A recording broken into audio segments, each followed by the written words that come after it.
Hey everybody, welcome back to the channel. As you can see, we're in a different setting.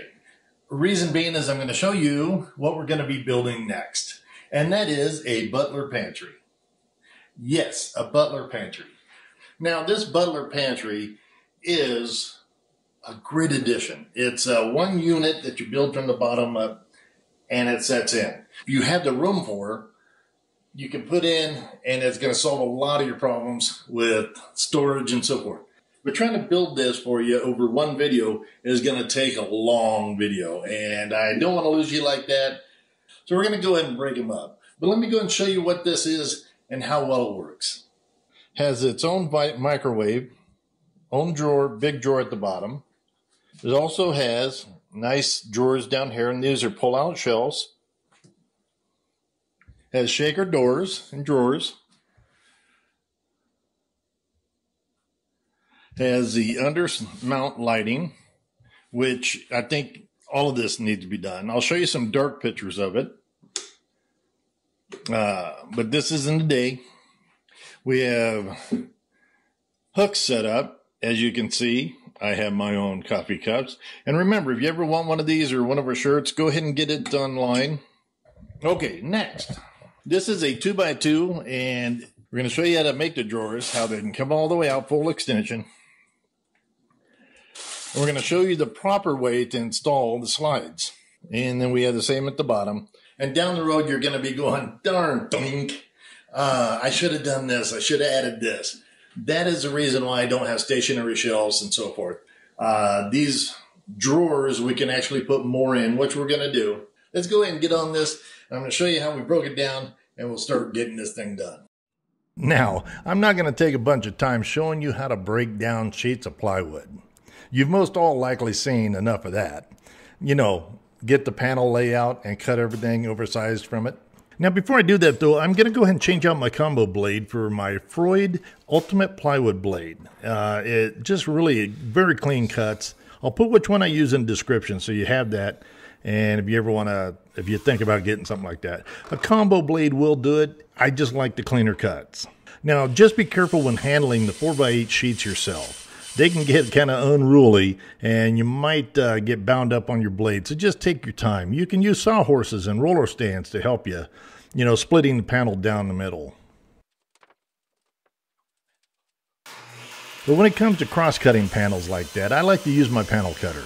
Now, it's so easy and just fast to use, it's my go-to. But you can always use a track saw if you're more comfortable with it. Well, I think you all know by now, I put the links of everything in the description. So it's easy for my viewers, my peeps, my makers, if you need it at all.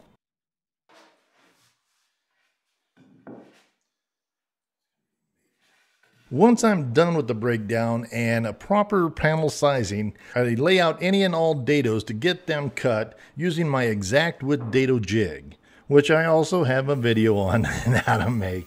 I'll put it in the description. Take a look at this real quick, how easy it is.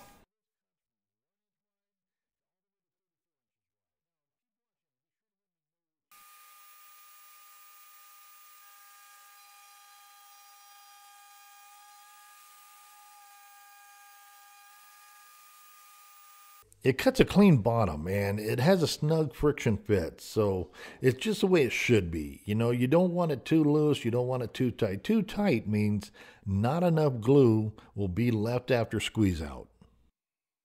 Now, as mentioned earlier, with this jig, you can cut from 1 inch to 34 inches wide, with the limit of the tabletop, of course. And once this thing is set up, you can cut a ton of dados fast and easy. And most of all, accurately.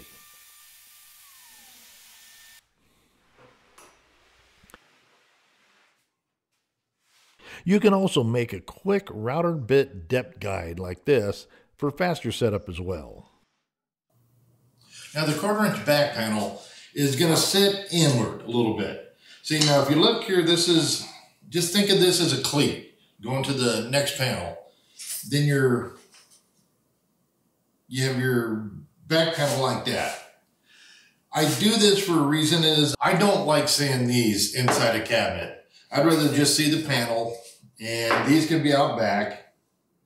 And I do this for two ways. Now the This build, I'm not going to be doing it, but for future, I'm going to be doing kitchen cabinets. And the ones that hang on the walls, I do the cleat style. So you're going to end up beveling this. That'll set inside the panel there. You'll never see it. It'll hang on that cleat at the top.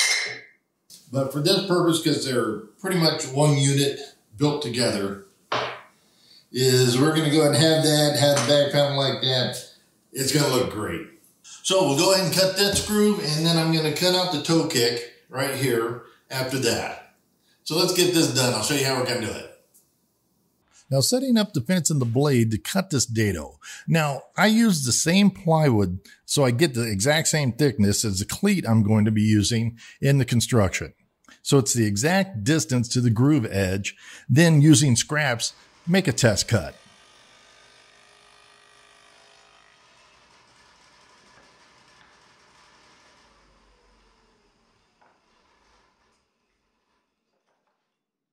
Looks to be good, so I'm going to go ahead and get all the pieces dadoed for that 1/4 inch back panels.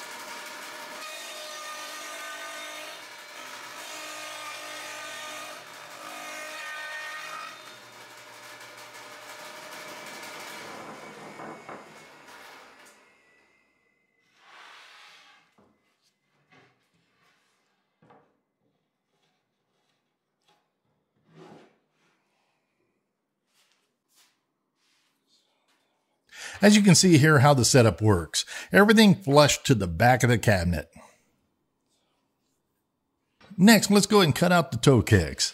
Now, cutting them out is easy. You just use a square and you make sure you clamp it down so it sets up the jigsaw to cut a nice straight line.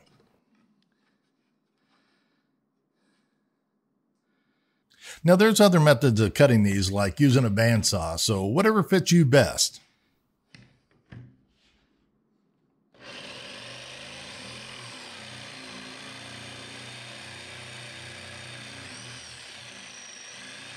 Now these toe kicks, I like to set up at 4 inches high and 3 inches deep. So you can do it for whatever, if you have big feet or whatever. But this is where you want to do that. And remember, when you cut the horizontal cut, just cut right at the bottom of the dado like this.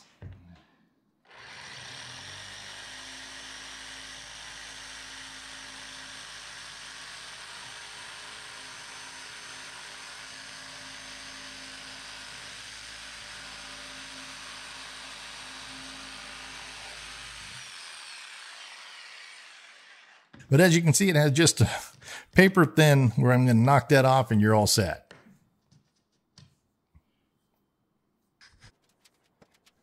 Next, we're going to go ahead and start getting it put together. Now, I use standard glue, so it's not a fast drying, so you have a little time to make any adjustments that you might need.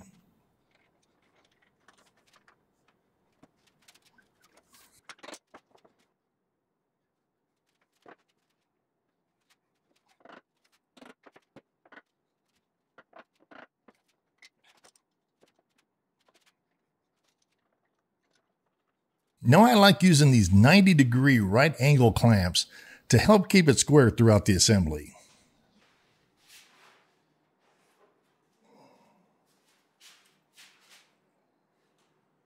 So next I'm going to go ahead and get the other side panel, the dados glued, and get it lined up and sink it into place.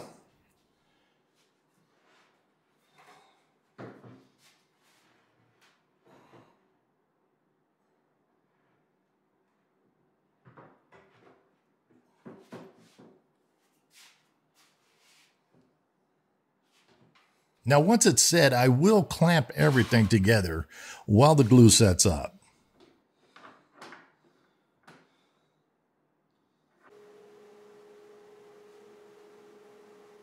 Next, I'm going to go ahead and get my cleats in place so I don't have any panel warping, so that doesn't occur. And it's always a good practice to keep checking square, especially on tall cabinets like this. And when I mean square, I mean every side. Check everything.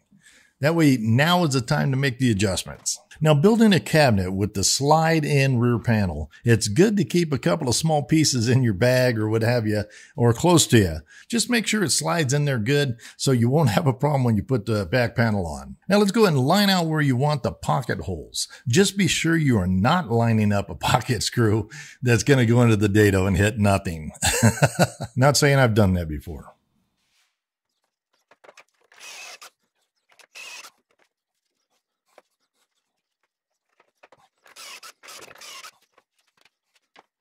Now, I like using these pocket hole clamps. They make it kind of easy and it makes the material stay where you want it when you're screwing it in.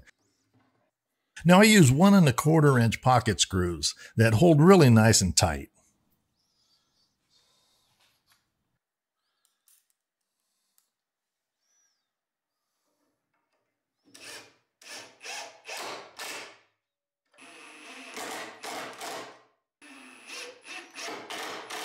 Now I check again that the 1/4 inch panel will slide okay. It's nice to do this as you go so you don't have the surprises at the end.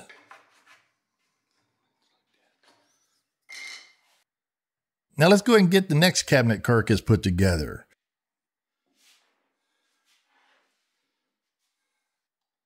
And on this one you can see that I use 1 1/4 inch brad nails at an angle to hold the panels at a 90 degrees. I just wanted to show you this so you could do that also. It's a bit old school, but it works. I'm a bit old school. I still work.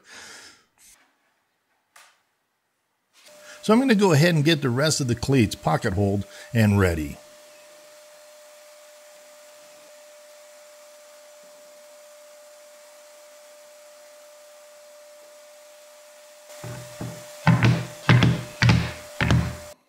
Now here you can see I like using the pocket screws at the toe kick. Now you can just line it up and get it into the bottom shelf. I know I don't show it enough, but I do use glue on all cleat surfaces where it attaches. Now once this side of the cabinet is built and squared up, I will start assembling the other side.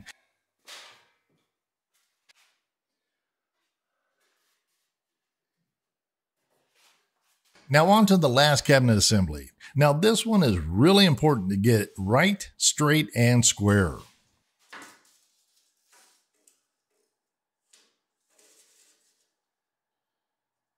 Next, I like to get all the cabinets, the carcasses, put together, just to get a look at it, make sure everything's lining up and everything that is square is where it should be and so forth. So it never hurts to be sure. Oh, and hey everyone, if you're liking my videos, please be kind and click the thumbs up button. I mean, you're the best for doing that. I appreciate it. It sure helps. Once everything checks out and no other modifications are wanted or needed, it's time to cut the back panels to fit. Again, I grab the panel cutter and get it done. Now, I do sand all the pieces prior to assembly with 150 grit to 220. And then I touch up sand after if it's needed.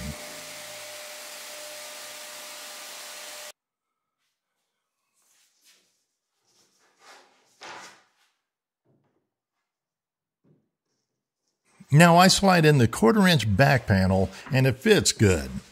I will drill and countersink screws through the cleat, the back panel, and then into the lower shelf to stiffen everything up and keep it square. This adds a ton of strength to that bottom shelf. Oh, and by the way, let me know in comments if I go too fast or too slow or miss something or something that just pisses you off or what have you. Let me know. I appreciate it. And like I said, every comment is constructive criticism to me. So everybody can learn and the community stays tight this way. So I appreciate it and I thank everybody for doing that.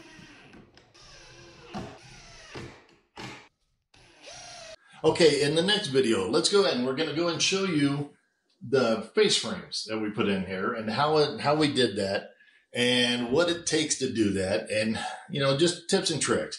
But we'll try to get through it so we can get on to the next good stuff. Building the drawer slide, building the doors, building the, just getting on to the rest of it to make what you see happen. Hey, so if you've enjoyed this video, please give us a thumbs up. I appreciate it. It helps the algorithm and lets YouTube know others may like this also. So we would appreciate it so much. And if you're not subscribed, now would be a good time. Now, if you want to take a moment and watch the next video on this, here it is right here. Enjoyed you being here, and I appreciate it. We'll see you on the next one.